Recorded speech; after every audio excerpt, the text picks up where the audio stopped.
Hey, welcome back to Hoosier Helpers Cooking with Jason. Episode today, we're going to do just a quick demonstration on how you can take pork tenderloins and wrap them with bacon. It's kind of a neater way. It makes it look nicer than just wrapping it up. So what I've got here is 2 pork tenderloins that have been sitting in a brine of sugar, salt, water with various spices and seasoning for the last 3 days. Essentially, I'm trying to cure this pork loin so it's basically Canadian bacon, and it should be at this point. I also use just a pinch of cure salt because I wanted that pink color. But what we're going to start with is the bacon. I'm going to get some bacon strips here. Just going to lay them flat on a piece of parchment paper or wax paper, whatever you have. What you're trying to do is kind of make a square. So however long it is, you want the same width. You might flip-flop every once in a while, trying to keep the bacon width consistent. And you want a little bit of a gap between each slice. You don't want them overlapping by any means. Do one more slice. All right, that looks pretty good.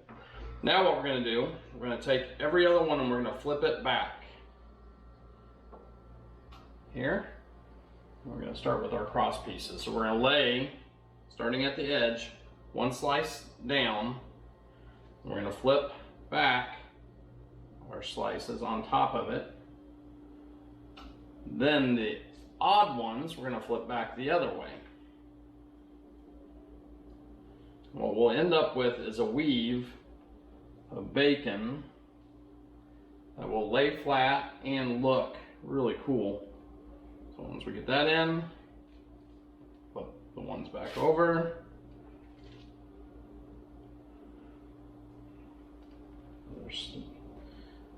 Back the other way with these. And this is why you want about the same width as length, is because you're using bacon in the crossways as well. And there you have it. We have a bacon weave. Now what I'm going to do is I'm going to take a little bit of brown sugar here. I'm going to sprinkle it on the bacon, which will become the inside of the bacon.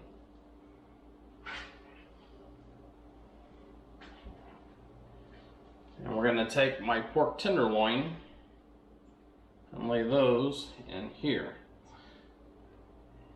Now, we're going to wrap it, and that's why we're going to use this wax paper, because we can then essentially roll the whole situation on top of itself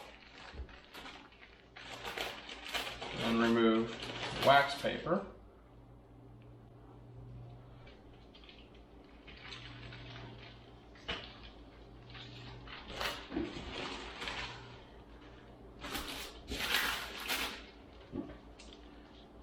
And we can correct any issues that we might have introduced. All right. That looks pretty good. So you can see the bacon fully covers the pork loin. We can pin it with a couple sticks. I like to use shish kebab sticks. So I'm gonna just shove it straight through. Push it all the way through. When I get about a ½ inch from the meat, I'll clip it off. I clip it off so that I have the point still on. So I can use one stick to do a couple different spots. What this will do is also pin both loins together so we don't have a problem with them trying to pull apart. Now I still use the wax paper to kind of hold and lift things up just to make sure we don't have things kind of falling apart. But we're going to throw this on the smoker and slow cook it for, I don't know, 5 or 6 hours, which should be enough. The bacon will kind of prevent that smoke flavor from truly getting into the meat. But the bacon itself also has smoke flavor, and as that fat renders out of it, it's going to soak into those pork tenderloins that are already cured. So I'll see you back in a few hours. I'll show you guys the final product. Thanks for watching.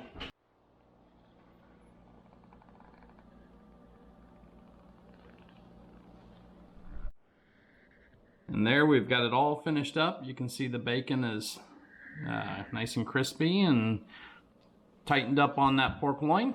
So slice into it next. All right, so we're gonna cut into this pork tenderloin. It's been resting for about 30 minutes. Cut the kind of the burn ends off. Can you open this? Oh, look at that. Beautiful and pink. And the cure. I get this off right there. Looks great. Little taste. Come, I will help you. It's juicy. Delicious. Hope you guys enjoyed. Thanks. Bye.